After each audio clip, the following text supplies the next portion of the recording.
Hello साथियों, तो UP triple S C ASO का जो है आज मैं आपको मॉक टेस्ट सॉल्व कराने वाला हूं। यानी कि जो आपका पहला पार्ट होता है जिसके 65 क्वेश्चंस आपके आते हैं, यानी कि स्टैटिक्स, मैथ्स और इकोनॉमिक्स के। तो यहाँ पर टोटल मैंने 65 क्वेश्चंस लिए हैं।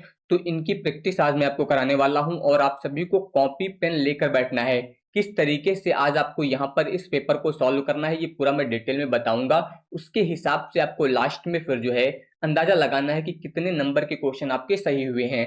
आज का पेपर जो है बहुत ज्यादा ना सिंपल है ना ही बहुत ज्यादा टफ है, मॉडरेट लिया गया है। तो आपको यहाँ पर ये चेक करना है कि अगर मॉडरेट लेवल का पेपर आएगा तो आप किस तरह से यहाँ पर जो है कितने क्वेश्चन 65 में सही कर सकते हैं। ठीक है, तो कॉपी पेन लेकर तुरंत बैठ जाइए। और इसके अलावा आप सभी को पता है कि अगर आप पूरा चाहें तो यहाँ पर 10+ full mock test batch join कर सकते हैं, जिसकी फी अभी 299 चल रही है। और यहाँ पर आपको ये सारे बोनस के रूप में दिए जा रहे हैं, जिसमें टॉप ट्रेंडिंग जो है आपका 1 डे रिवीजन बूस्टर बैंक आपको दी जा रही है। आप देख सकते हैं एक सेकंड के लिए इस तरह से यहाँ पर ये रिवीजन बूस्टर बैंक जो है आपकी तैयार की गई है पूरी। इसमें वन लाइनर फॉर्मेट में जो है सभी चैप्टर्स के लगभग 150 से 200 पॉइंट को वन लाइनर फॉर्मेट में कवर किया गया है। तो टॉप क्लास की यहाँ पर ये नोट्स तैयार की गई है, ये आपको इसके साथ बिल्कुल फ्री मिल जाएगी।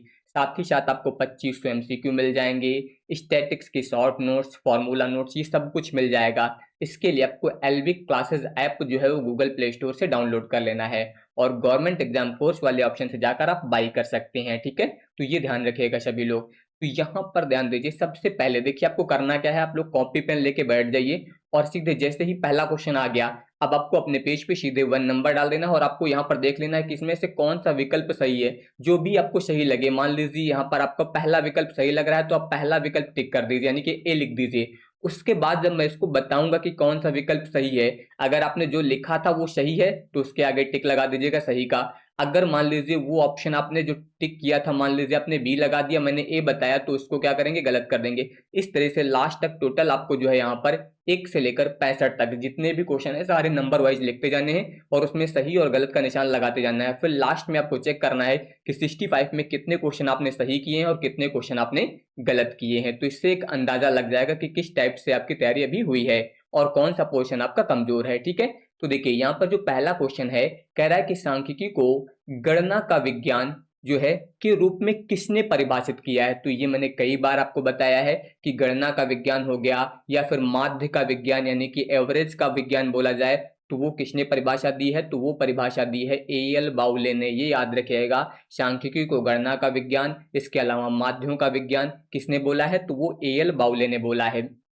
इसके बाद आ जाइए अगला क्वेश्चन। अगला कह रहा है कि सांख्यिकी के प्रति अविश्वास का मुख्य कारण क्या है। जो सांख्यिकी है इसके प्रति जो है अविश्वास यानी कि डिस्ट्रक्ट ऑफ स्टैटिक्स का जो है वो मुख्य कारण क्या है। यह केवल संख्याओं का अध्ययन करता है।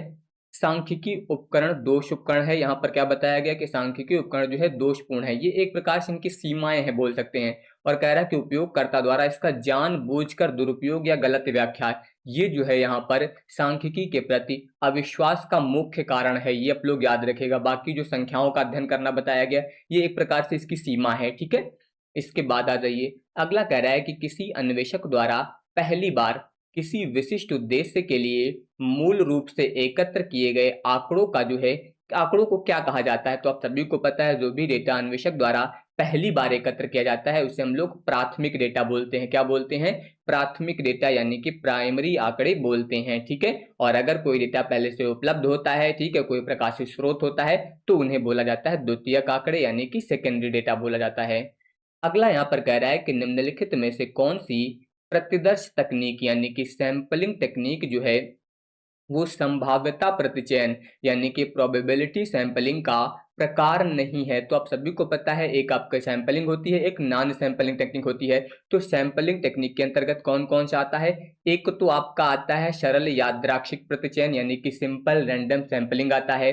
दूसरा आपका स्तरित प्रतिचयन आता है और तीसरा जो आता है आपका वो व्यवस्थित प्रतिचयन आता है। कुल मिला के सरल यादृच्छिक प्रतिचयन, स्तरित प्रतिचयन और व्यवस्थित प्रतिचयन, ये जो है आपके सैंपलिंग टेक्निक यानी कि संभाव्यता प्रतिचयन के प्रकार हैं। लेकिन जो कोटा प्रतिचयन है ये यहाँ पर इसका प्रकार नहीं है, ये आपका नॉन सैंपलिंग टेक्निक का जो है वो प्रकार है। तो ये याद रखिएगा। ठीक है, सविचार प्रतिचयन हो गया, कोटा प्रतिचयन हो गया, ये आपके क्या होते हैं, नॉन सैंपलिंग होते हैं। ठीक है, अगला कह रहा है कि एक सांख्यिकी तालिका में पंक्तियों के शीर्षक को क्या कहा जाता है, यानी कि जो रो की हेडिंग होती है उसको क्या बोलते हैं। तो कई बार बताया गया कि जो रो होते हैं उनकी हेडिंग को जो है स्टब बोला जाता है। क्या बोलते हैं? स्टब बोलते हैं। तो जब रो की बात होगी तो रो की हेडिंग को स्टब बोला जाता है, और जब कॉलम्स की बात होगी तो कॉलम्स की हेडिंग को कैप्शन बोला जाता है। ठीक है। इसके बाद आ जाइए, कह रहा है कि जब डेटा को दो अलग अलग विशेषताओं जैसे कि आयु हो गई और आय के आधार पर एक साथ वर्गीकृत किया जाता है तो इस तालिका को क्या कहते हैं। याद रखिएगा, जब भी किसी तालिका में वर्गीकरण केवल सिंगल विशेषता के साथ हो, किसके साथ? सिंगल विशेषता के साथ, तो उसे हम लोग वन वे टेबल बोलते हैं। क्या बोलते हैं? One way table. लेकिन जब यहाँ पर विशेषताएं अलग अलग दो हो जाती हैं तो उसे टू वे बोला जाता है। क्या बोला जाता है? टू वे टेबल यहाँ पर जो है इसे बोलते हैं। तो ये आप लोग याद रखिएगा। इसके बाद अगला कह रहा है कि आयत चित्र यानी कि जो हिस्टोग्राम है इसका उपयोग ग्राफिकल रूप से किस केंद्रीय प्रवृत्ति के माप का अनुमान लगाया जा सकता है। तो आप सभी को पता है, मैंने पहले भी बताया कि आयत चित्र यानी कि हिस्टोग्राम का प्रयोग करके हम लोग बहुलक ज्ञात करते हैं। किसका प्रयोग करते हैं? बहुलक।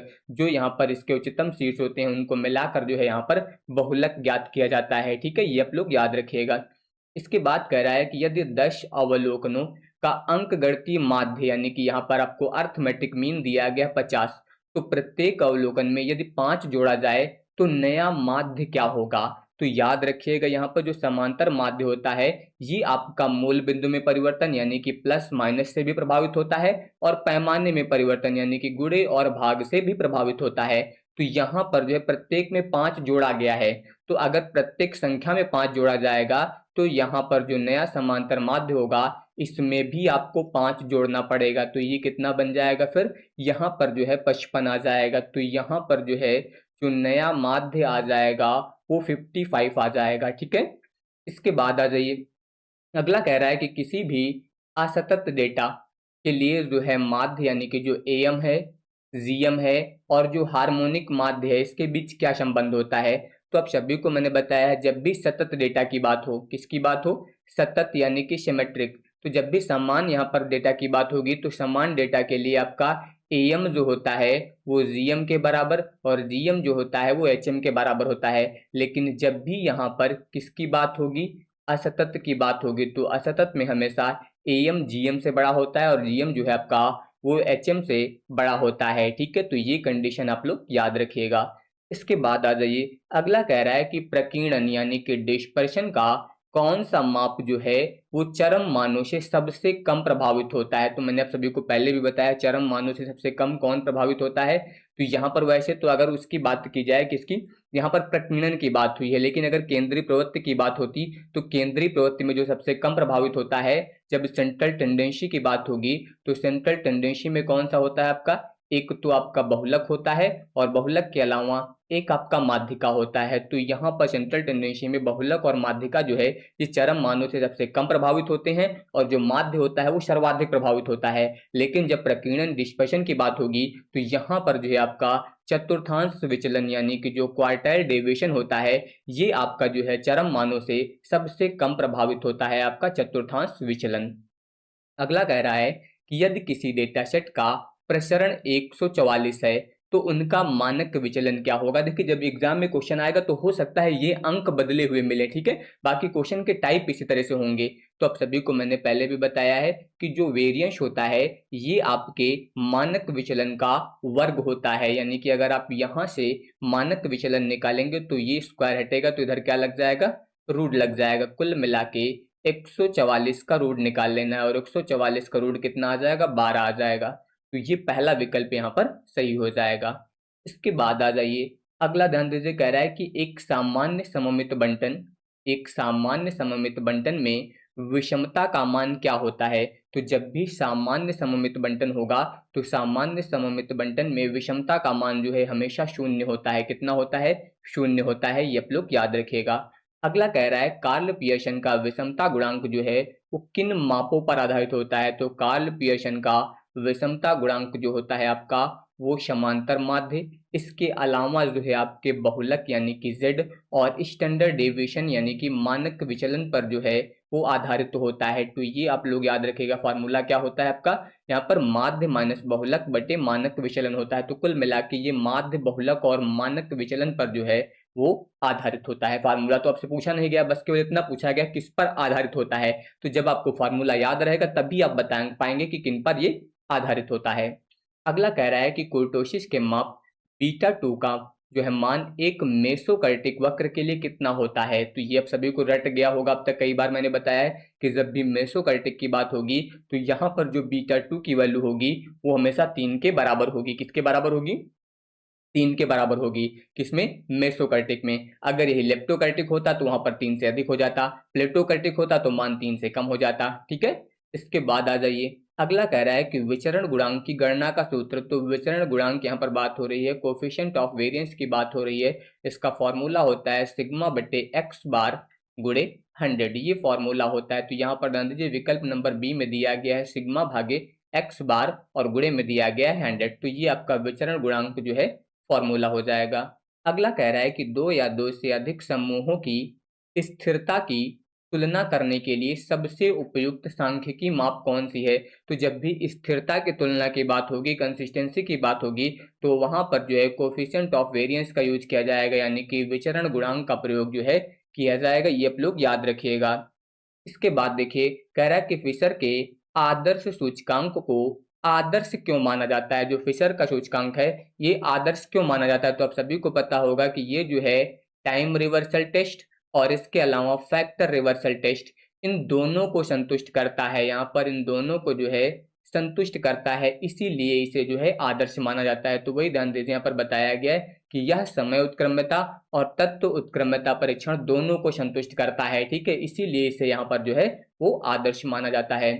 इसके बाद आ जाइए, अगला अगला कह रहा है कि सूचकांकों के निर्माण में स्प्लाइशिंग का अर्थ क्या होता है। तो मैंने बताया था इसमें कि दो या दो से अधिक जो अतिव्यापी सूचकांक होते हैं, इन श्रृंखलाओं को एक निरंतर श्रृंखला में जोड़ने की जो क्रिया होती है उसे स्प्लाइशिंग बोलते हैं। ठीक है, ये आप लोग याद रखेंगे।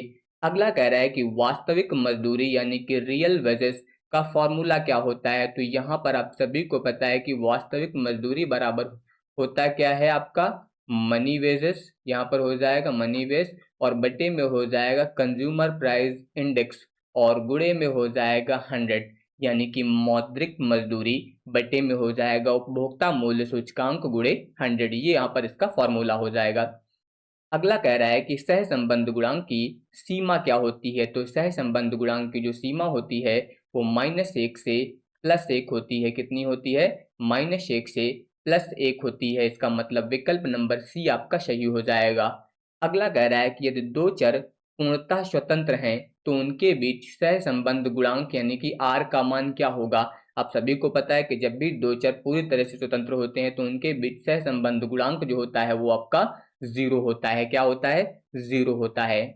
अगला यहाँ पर दिया गया है कि स्पीयरमैन का रैंक सहसंबंध गुणांक का सूत्र क्या है जब रैंक समान ना हो। पहले ही बोल दिया गया कि जब रैंक समान ना हो, तो यहाँ पर जो है स्पीयरमैन का जो रैंक सहसंबंध यहाँ पर सूत्र होता है वो होता है 1 - 6 समेशन डी स्क्वायर और बटे में होता है एन स्क्वायर -1। ठीक है, ये तब यूज करते हैं जब रैंक समान ना हो। लेकिन अगर मान लो रैंक यहाँ पर क्या है, समान है, रैंक जो है समान है, तो यहाँ पर फिर एक करेक्शन फैक्टर लग जाता है, यानी कि एम स्क्वायर -1 बटे 12। इसको जो है यहाँ पर फिर हम लोग समेशन डी स्क्वायर के साथ जो है वो ऐड करते हैं इस करेक्शन फैक्टर को।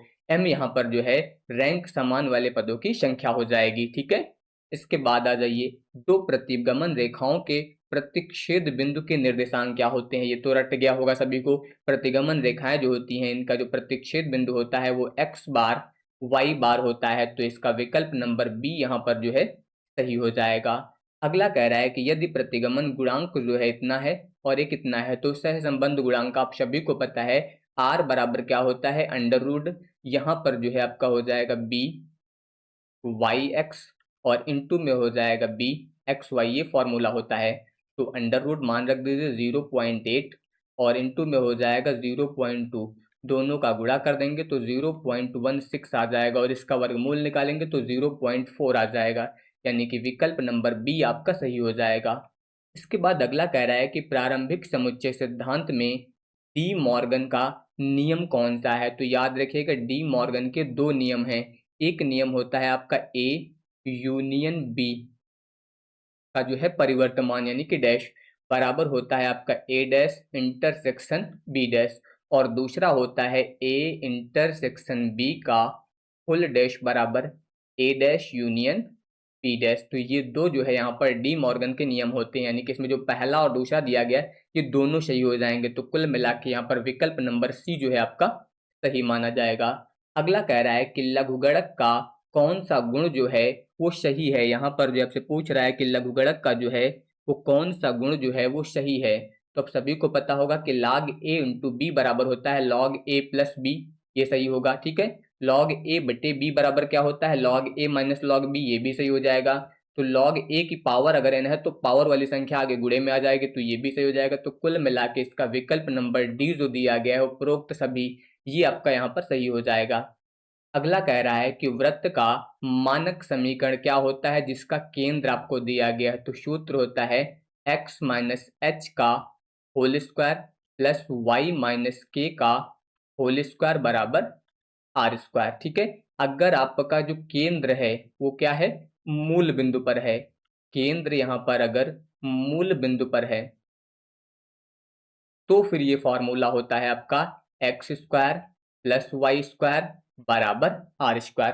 तो यहाँ पर तो केंद्र आपको एच कॉमा के दिया गया था, तो इसका मतलब विकल्प नंबर बी जो है सही हो जाएगा। लेकिन अगर यहाँ पर मान लीजिए कि केंद्र जो है आपका मूल बिंदु पर हो तो फॉर्मूला होता है फिर x square plus y square बराबर आर स्क्वायर होता है। ठीक है, अगला यहाँ पर कह रहा है कि एक सीधी रेखा के समीकरण y बराबर एम एक्स प्लस सी में m क्या दर्शाता है। तो y बराबर एम एक्स प्लस सी में जो m होता है ये ढाल यानी कि प्रवणता को दर्शाता है। ठीक है, c जो होता है ये y अक्ष पर कटा हुआ अंतःखंड होता है। ठीक है, तो ये याद रखेगा। तो यहाँ पर ये रेखा की ढाल यानी कि प्रवणता को दर्शाएगा, स्लोप ऑफ द लाइन दिखाएगा। ठीक है, अगला कह रहा है कि यदि 5 पुस्तकों को एक पंक्ति में व्यवस्थित करना है तो इसको कितने तरीके से संभव है। ठीक है, तो 5 पुस्तकें हैं तो 5 पुस्तकों को कितने तरीके से व्यवस्थित कर सकते हैं आप, फैक्टोरियल 5 प्रकार से। ठीक है, और फैक्टोरियल 5 को अगर आप सॉल्व करेंगे तो 5 4 3 2 1 हो जाएगा,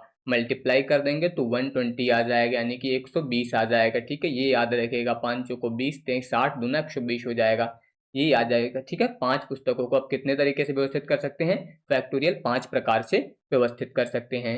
अगला यहाँ पर कह रहा है कि संचय यानी कि कॉम्बिनेशन का सही सूत्र क्या होता है। कॉम्बिनेशन यानी कि NCR की बात हो रही है तो इसका फॉर्मूला होता है फैक्टोरियल n बटे में होता है फैक्टोरियल r, और इसके अलावा फैक्टोरियल n माइनस r, ये यहाँ पर जो है इसका सूत्र होता है। ठीक है, तो ये याद रखेगा। इसका विकल्प नंबर सी जो दिया गया है फैक्टोरियल n बटे में आपका फैक्टोरियल r और फैक्टोरियल n माइनस r, ये आपका सही सूत्र हो जाएगा। ठीक है, संचय यानी कि कॉम्बिनेशन का।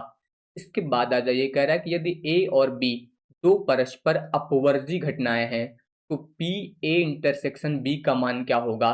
तो जब भी अपवर्जी घटनाएं होंगी तो अपवर्जी घटनाओं के लिए p a इंटरसेक्शन बी जो होता है आपका ये 0 होता है, और अगर आपसे यहाँ पर पी ए यूनियन बी पूछा होता तो फिर वो आपका P A plus P B हो जाएगा। ठीक है, तो ए और बी में परस्पर अपवर्जी घटनाओं के लिए ए इंटरसेक्शन बी 0 होता है, और यहाँ पर ए यूनियन बी जो होता है आपका P A plus P B होता है। तो यहाँ पर मान आपको बताना है ए इंटरसेक्शन बी का, यानी कि विकल्प नंबर सी जो है आपका यहाँ पर सही हो जाएगा। अगला कह रहा है कि सशर्त प्रायिकता यानी कि पी ए अपान बी का सूत्र क्या होगा, जहां पर P B is greater than 0 लिखा है। देखिए यहाँ पर बोला गया है प्रायिकता ऑफ ए अपान बी, तो आप सभी को मैंने पहले भी बताया था फॉर्मूला जो होता है प्रायिकता ऑफ ए इंटरसेक्शन बी और बटे में होता है प्रायिकता ऑफ बी। ठीक है, ये आप लोग याद रखिएगा, प्रायिकता ऑफ बी यानी कि विकल्प नंबर आपका ए सही हो जाएगा। ये याद रखिएगा, अगर ऐसा दिया गया, अगर यही ये दिया गया होता प्रायिकता ऑफ बी अपान ए, तो यहाँ पर जो ऊपर दिया गया अंश में प्रायिकता ऑफ ए इंटरसेक्शन बी ये सेम रहता, बट्टे में यहाँ पर ए था तो प्रायिकता ऑफ ए आ जाएगा। याद करते समय याद रखेंगे, जब बट्टे में बी है तो बट्टे में प्रायिकता ऑफ बी आएगा, जब बट्टे में ए है तो प्रायिकता ऑफ ए आएगा। ठीक है, तो ये याद रखिएगा। तो यहाँ पर विकल्प नंबर ए जो है इसका सही हो जाएगा। अगला कह रहा है कि एक पाशा यानी कि डाइस को फेंकने पर अभाज्य संख्या आने की प्रायिकता। तो आप सभी को पता है किसकी बात हो रही है, यहाँ पर पाशे की डाइस की बात हो रही है। तो पाशे पर नंबर कितने होते हैं, 1 2 3 4 5 6। तो यहाँ पर जो है टोटल प्रतिदर्श कितने हैं, नंबर ऑफ यहाँ पर एस की बात की जाए तो टोटल कितने हैं, 6। अब इसमें से बात हुई है प्राइम नंबर की यानी कि अभाज्य संख्याओं की। तो अभाज्य संख्याएं कौन कौन सी हैं, 2 हो गई, 3 हो गई, इसके अलावा 5 हो गई, ये अभाज्य संख्याएं हैं। तो नंबर ऑफ ई यानी कि अनुकूल परिस्थितियां कितनी हो जाएंगी, यहाँ पर 3। तो टोटल प्रतिदर्श कितने हैं, 6, यहाँ पर अनुकूल कितनी है, 3। तो अगर आप यहाँ पर क्या ज्ञात करते हैं, आपको ज्ञात क्या करना है, प्रायिकता यहाँ पर जो है अब आपको ज्ञात करनी है। तो अगर मैं प्रायिकता ज्ञात करूंगा तो नंबर ऑफ ई और बट्टे में हो जाएगा नंबर ऑफ एस यानी कि 3/6। 3 एकम 3, 3 दूनी 6 यानी कि प्रायिकता आ जाएगी 1/2 और 1/2 आपको दिया गया है विकल्प नंबर सी में। तो इस तरीके से आप यहाँ पर इसको जो है वो सॉल्व कर सकते हैं। इसके बाद आ जाइए, अगला कह रहा है कि प्रायिकता के योग प्रमेय के अनुसार किन्हीं दो घटनाओं ए और बी के लिए जो है पी ए यूनियन बी किसके बराबर होता है। तो याद रखिएगा पी ए यूनियन बी बराबर जो है P A plus P B और माइनस में होता है पी ए इंटरसेक्शन बी, ये फॉर्मूला होता है। तो इसका मतलब विकल्प नंबर सी यहाँ पर जो है वो सही हो जाएगा। अगला यहाँ पर कह रहा है कि हाल ही में भारत के सांख्यिकी मंत्रालय यानी कि मोस्पी द्वारा जो है वो राष्ट्रीय खातों के लिए जो है किस वर्ष को नया आधार वर्ष जो है वो प्रस्ताव रखने, यहाँ पर प्रस्ताव रखा गया है। नया आधार वर्ष जो है इसके लिए यहाँ पर प्रस्ताव रखा गया है। तो आप सभी को पता है कि राष्ट्रीय खातों यानी कि नेशनल अकाउंट के लिए जीडीपी के लिए जो नया बेस ईयर है वो आपका 2022-23 है। कौन सा है, 2022-23 जो है वो जीडीपी के लिए नया जो है यहाँ पर बेस ईयर हो जाएगा। अगला यहाँ पर कह रहा है कि सकल मूल्य वर्धित और बुनियादी कीमतों पर और बाजार कीमतों पर जो है क्या यहाँ पर अंतर होता है, इनके बीच जो है आपसे यहाँ पर अंतर पूछ रहा है। तो सकल मूल्य वर्धित यानी कि जीवीए की बात हो रही है और यहाँ पर किस पर हो रही है, बेसिक प्राइस पर, और जीडीपी की बात हो रही है मार्केट प्राइस पर। तो यहाँ पर इसका आपसे सूत्र याद रखना है, मैंने पहले भी बताया कि जीडीपी जो है आपका ये जीवीए प्लस उत्पाद कर और माइनस उत्पाद सब्सिडी यानी कि यहाँ पर इसका विकल्प नंबर ए जो है आपका ये सही हो जाएगा। जीडीपी बराबर क्या होता है, जीडीपी यानी कि मार्केट प्राइस पर जीडीपी बराबर जीवीए प्लस उत्पाद कर और माइनस जो है उत्पाद सब्सिडी होती है। ठीक है, तो ये याद रखना है आप सभी को। अब इसके बाद देखिए यहाँ पर क्वेश्चन है कि अर्थशास्त्र और मुद्रा सांख्यिकी में जो उच्च शक्ति मुद्रा होती है यानी कि हाई पावर्ड मनी जिसे H0 से लिखते हैं, इसमें क्या शामिल होता है। तो इसमें जो है हमेशा जनता के पास मुद्रा और इसके अलावा बैंकों का जो आरबीआई के पास रिजर्व होता है इसे यहाँ पर जो है वो शामिल किया जाता है H0 में। इसके बाद आ जाइए, कह रहा है कि जनसांख्यिकी में यदि शुद्ध प्रजनन दर NRR 1 के बराबर है तो इसका अर्थ क्या है, जब भी यहाँ पर नेट रिप्रोडक्शन रेट जो होता है आपका यानी कि NRR 1 होता है तो इसका मतलब जो जनसंख्या प्रतिस्थापन स्तर है वो बिल्कुल स्थिर होता है, उसमें कोई परिवर्तन फिर यहाँ पर नहीं होता है। अगर एक व्यक्ति की मृत्यु हुई है तो एक व्यक्ति का जन्म होगा तो ये यहाँ पर जो है NRR का मान फिर क्या आएगा, 1 आएगा। यहाँ पर जो है एक महिला यानी कि एक लड़की जो है वो एक माता की जगह एक प्रकार से लेती है, इस प्रकार से बताया जाता है। तो यहाँ पर जो है वो जनसंख्या प्रतिस्थापन स्तर पर जो है वो स्थिर रहेगी। ठीक है, अगला कह रहा है कि श्रम बल भागीदारी दर यानी कि LFPR की बात हो रही है में किसे शामिल किया जाता है। तो इसमें याद रखिएगा श्रम बल को शामिल किया जाता है। श्रम बल मतलब यहाँ पर होता है नियोजित और बेरोजगार दोनों व्यक्तियों को शामिल किया जाता है श्रम बल भागीदारी दर में। ये आप लोग याद रखिएगा, इसमें नियोजित यानी कि जो काम कर रहे हैं, बेरोजगार यानी कि जो काम की तलाश में है, इन दोनों प्रकार के व्यक्तियों को शामिल किया जाता है। अगला कह रहा है कि भारत में उपभोक्ता मूल्य सूचकांक यानी कि जो सीपीआई कंबाइंड होता है इसका संकलन कौन करता है। तो सीपीआई कंबाइंड का संकलन जो है आपका NSO करता है, ठीक है। इसकी जगह पे CPIW यहाँ पर AL का प्रयोग होगा तो वहां पर जो है श्रम ब्यूरो यूज होगा, ठीक है। लेकिन यहाँ पर आपका क्या हो जाएगा, NSO हो जाएगा। अगला कह रहा है कि थोक मूल्य सूचकांक यानी कि WPI में सबसे अधिक भारांक जो है वो किस समूह को दिया गया है। तो होल प्राइस इंडेक्स में जो सबसे ज्यादा भारांक दिया गया है वो विनिर्मित उत्पाद यानी कि मैन्युफैक्चर्ड प्रोडक्ट को दिया गया है। अगला कह रहा है कि आवधिक श्रम बल सर्वेक्षण यानी कि पीरियोडिक लेबर फोर्स सर्वे जनवरी 2025 से किस नई आवृत्ति पर जो है प्रमुख श्रम बाजार संकेतकों के अनुमान जारी कर रहा है। तो ये जो है अब मंथली जारी कर रहा है। क्या जारी कर रहा है, मंथली। तो कुल मिला के यहाँ पर जो है वो मासिक जारी कर रहा है। इसके बाद औद्योगिक उत्पादन सूचकांक यानी कि IIP में 8 प्रमुख उद्योगों का संयुक्त भारांक क्या है। तो इनका संयुक्त भारांक जो है लगभग 40% के आसपास यानी कि 40.27% है। अगला कह रहा है कि जीडीपी डिफ्लेटर का मुख्य उपयोग क्या होता है। तो जीडीपी डिफ्लेटर जो होता है ये अर्थव्यवस्था में व्यापक मुद्रास्फीति को मापता है। क्या करता है, अर्थव्यवस्था में व्यापक मुद्रास्फीति को मापने के लिए जीडीपी डिफ्लेटर का उपयोग किया जाता है। अगला कह रहा है कि भारत में राष्ट्रीय सांख्यिकी कार्यालय यानी कि NSO का गठन जो है वो किन दो संस्थाओं के विलय से किया गया। तो आप सभी को पता है कि NSO का गठन जो हुआ है वो कब हुआ है। तो ये हुआ है 23 मई 2019 को किया गया है। कब किया गया, 23 मई 2019 को। किसके गठन से हुआ है, तो ये आपका CSO और इसके अलावा NSSO, इन दोनों को मिलाकर जो है यहाँ पर NSO का गठन किया गया है। CSO जिसकी स्थापना 1951 में हुई थी, NSSO जिसकी स्थापना 1950 में हुई थी, ठीक है। तो यहाँ पर पहला विकल्प जो है आपका सही हो जाएगा।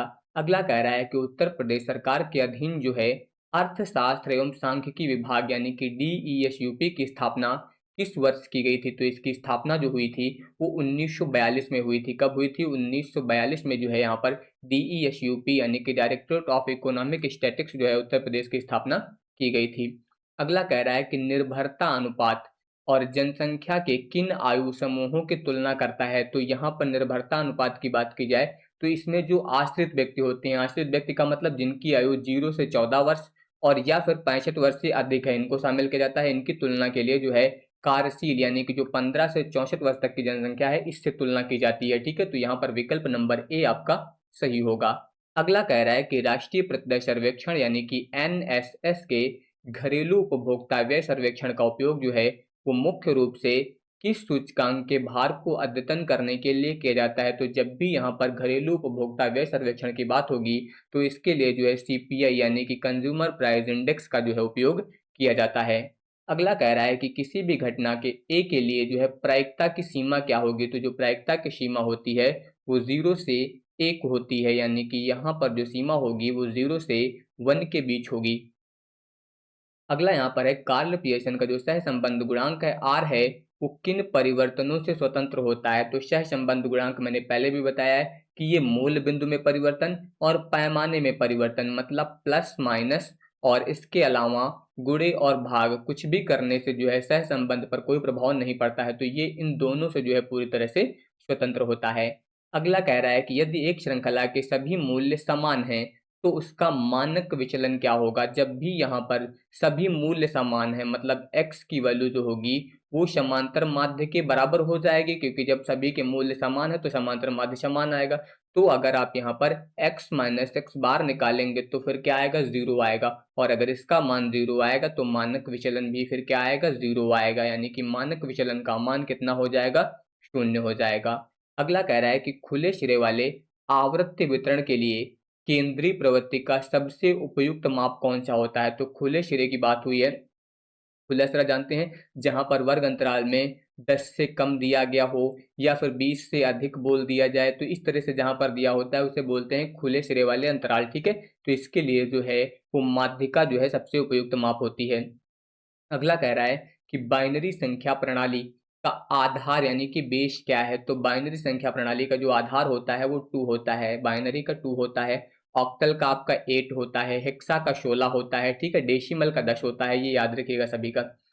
अगला कह रहा है कि एक लीप वर्ष में 53 रविवार होने की प्रायिकता, कई बार मैंने बताया ये क्वेश्चन, 53 रविवार बोल दिया जाए, 53 सोमवार बोल दिया जाए, 53 मंगलवार बोल दिया जाए, लीप वर्ष की बात हो तो सीधे टिक कर देना 2/7। कहीं पर कुछ भी सोचना ही नहीं है, ठीक है। बस इतना ध्यान रखना लीप वर्ष दिया होना चाहिए, ठीक है। अगला कह रहा है कि यदि दो प्रतिगमन रेखाएं एक दूसरे के लंबवत हैं तो आर का मान क्या होगा। लंबवत की स्थिति में आर की वैल्यू हमेशा 0 होती है। जब भी आर का मान 0 होगा तो यहाँ पर दोनों प्रतिगमन रेखाएं क्या होंगी, लंबवत होंगी। और अगर आर का मान +-1 है तो दोनों प्रतिगमन रेखाएं जो होती हैं वो परस्पर संपाती होती हैं। तो ये याद रखिएगा। तो लंबवत बोला गया तो आर की वैल्यू क्या हो जाएगी, 0 हो जाएगी। अगला कह रहा है कि सांख्यिकी में जनगणना और प्रतिदर्श सर्वेक्षण के बीच मुख्य अंतर क्या होता है। तो जनगणना क्या है, जनगणना में जो हम लोग जनसंख्या की प्रत्येक इकाई का अध्ययन करते हैं, लेकिन सैंपल में जो है उसका एक छोटा सा भाग लिया जाता है। तो वही बताया गया है कि जनगणना में जनसंख्या की प्रत्येक इकाई का अध्ययन किया जाता है, जबकि प्रतिदर्श में केवल एक प्रतिनिधि भाग का जो है यहाँ पर अध्ययन करते हैं। तो इसका विकल्प नंबर ए आपका सही होगा। अगला कह रहा है कि आवृत्ति बहुभुज खींचने के लिए एक्स अक्ष पर क्या लिया जाता है। तो एक्स अक्ष पर हम लोग वर्ग अंतराल यानी कि वर्ग चिन्ह लेते हैं या फिर मध्य बिंदु बोल सकते हैं, ठीक है। तो यहाँ पर विकल्प नंबर सी आपका सही हो जाएगा। जैसे कि मान लीजिए आपको दे दिया गया 10 से 20, तो ये क्या है आपका वर्ग चिन्ह यानी कि वर्ग अंतराल है, तो ये भी लिया जा सकता है। या फिर इन दोनों का मध्य बिंदु जैसे 10 और 20, इसका अगर आप मिड पॉइंट निकालेंगे आप, तो इन दोनों को ऐड करके 2 से भाग कर दीजिए तो कितना आ जाएगा, 15 आ जाएगा। तो चाहे तो मिड पॉइंट यानी कि मध्य बिंदु भी लिया जा सकता है और वर्ग चिन्ह यानी कि वर्ग अंतराल भी लिया जा सकता है। अगला कह रहा है यहाँ पर कि जीवन निर्वाह लागत सूचकांक का निर्माण किस विधि द्वारा किया जाता है। तो याद रखिएगा कॉस्ट ऑफ लिविंग इंडेक्स का जो निर्माण होता है वो पारिवारिक बजट विधि और लेशपेयर विधि यानी कि इन दोनों के द्वारा किया जाता है। तो इसका मतलब विकल्प नंबर सी आपका जो है यहाँ पर सही हो जाएगा। अगला कह रहा है कि सकल राष्ट्रीय उत्पाद यानी कि जीएनपी और शुद्ध राष्ट्रीय उत्पाद यानी कि एनएनपी के बीच मुख्य अंतर क्या होता है। यहाँ पर जो है आपसे मुख्य अंतर पूछ रहा है क्या होता है। तो अगर फॉर्मूले की बात करूं तो फॉर्मूला क्या होता है, एन पी बराबर आपका होता है जी एन पी माइनस होता है मूल्य ह्रास, मूल्य ह्रास। तो यहाँ पर देख सकते हैं ये दिया गया सी नंबर। जीएनपी और एनपी इनके बीच में अंतर क्या है, मूल्य ह्रास या फिर जिसे आप पूंजी खपत भत्ता भी बोलते हैं। तो ये इन दोनों के बीच का डिफरेंस होता है। अगला कह रहा है कि मानकीकृत मृत्यु दर की गणना मुख्य रूप से किन भिन्नताओं को दूर करने के लिए की जाती है। तो यहाँ पर जो है मानकीकृत मृत्यु दर जो है ये आयु और लिंग संरचना इनकी भिन्नताओं को दूर करने के लिए जो है की जाती है। ये याद रखिएगा, आयु और लिंग संरचना को दूर करने के लिए जो है इसका प्रयोग किया जाता है। अगला कह रहा है कि राष्ट्रीय सांख्यिकी आयोग के प्रथम अध्यक्ष, देखिए इसमें काफी सारे लोगों का कंफ्यूजन है। यहाँ पर कुछ लोग सी रंगराजन लगा देते हैं, लेकिन याद रखिएगा जब भी राष्ट्रीय सांख्यिकी आयोग एनएससी के प्रथम अध्यक्ष की बात होगी तो प्रोफेसर सुरेंद्र तेंदुलकर हैं। ये याद रखिएगा, प्रोफेसर डी सुरेंद्र तेंदुलकर हैं। क्यों, क्योंकि यहाँ पर जो आपका एनएससी है इसका जब गठन हुआ था तो गठन जिस यहाँ पर समिति के अंतर्गत हुआ था उस समिति के अध्यक्ष कौन थे, सी रंगराजन थे। यानी कि सी रंगराजन की अध्यक्षता में एनएससी का गठन हुआ था, लेकिन एनएससी के प्रथम अध्यक्ष जो थे वो प्रोफेसर सुरेंद्र तेंदुलकर थे, ठीक है। ये याद रखिएगा, कंफ्यूज मत होइएगा बिल्कुल भी। अगला कह रहा है कि यदि किसी व्यक्ति की मौद्रिक आय दोगुनी हो जाए और मूल्य सूचकांक भी दोगुना हो जाए तो वास्तविक आय पर क्या प्रभाव पड़ेगा। आपको बताया गया है कि जो रियल इनकम होती है ये आपके मनी वेजेस और इसके अलावा सीपीआई गुणे 100 ये फॉर्मूला होता है। अगर यहाँ पर क्या बताया गया, मौद्रिक आय मान लीजिए इसको भी दोगुना कर दिया जाए और मूल्य सूचकांक भी दोगुना कर दिया जाए तो ये आपका कैंसिल हो जाएगा। कोई फर्क पड़ेगा, कोई फर्क नहीं पड़ेगा। यानी कि ये जो है आपकी अपरिवर्तित रहेगी। इस स्थिति में कोई भी परिवर्तन यहाँ पर नहीं होगा। अगला कह रहा है कि कार्ल पियर्सन का विषमता गुणांक मुख्य रूप से किन सीमाओं के बीच भिन्न होता है। तो कार्ल पियर्सन का जो विषमता गुणांक होता है इसकी रेंज जो होती है वो -3 से +3 होती है। तो -3 से +3 जो है विकल्प नंबर सी आपका सही हो जाएगा। अगला कह रहा है यहाँ पर प्रायिकता ऑफ ए दिया गया, बी दिया गया है। ए और बी जो है स्वतंत्र घटनाएं हैं, तो पी ए इंटरसेक्शन बी बराबर होता है प्रायिकता ऑफ ए इंटू प्रायिकता ऑफ बी। जब दोनों स्वतंत्र घटनाएं हैं तब तो सीधे सीधे 0.4 और 0.5 गुणा कर दीजिए 0.20 या फिर आप इसको केवल 0.2 भी लिख सकते हैं। यानी कि विकल्प नंबर बी यहाँ पर जो है सही हो जाएगा। अगला यहाँ पर कह रहा है कि भारत में प्रतिवर्ष जो है वो राष्ट्रीय सांख्यिकी दिवस जो है कब मनाया जाता है। तो आप सभी को पता होगा कि प्रोफेसर पीसी महालनोबिस के जन्म दिवस पर जो है राष्ट्रीय सांख्यिकी दिवस मनाया जाता है, जो कि 29 जून को होता है। कब होता है? 29 जून को जो है राष्ट्रीय सांख्यिकी दिवस जो है मनाया जाता है। ठीक है, तो ये याद रखिएगा। तो यहाँ पर मैंने टोटल आपको 65 क्वेश्चन आज कराए हैं। ठीक है, पेपर ना तो बहुत ज्यादा हार्ड था, पेपर का लेवल जो रखा गया था आज का वो इजी टू मॉडरेट था। ठीक है, अब आपको चेक करना है कि इसमें 65 में जो है वो कितने क्वेश्चन आपने सही किए हैं। ठीक है, अगर आपने 65 में लगभग 55 प्लस किए हैं, क्योंकि पेपर का लेवल मैंने बता दिया बहुत ही इजी टू मॉडरेट रखा गया था, तो अगर आपके 50 प्लस 5 सही हैं तो लगभग आपकी तैयारी बहुत ही अच्छी चल रही है। ठीक है, लेकिन अगर इससे कम है तो थोड़ा सा आपको मेहनत करने की ज्यादा जरूरत है। आप जितना हो सके उतनी मेहनत जो है वो करते रहिए। धन्यवाद।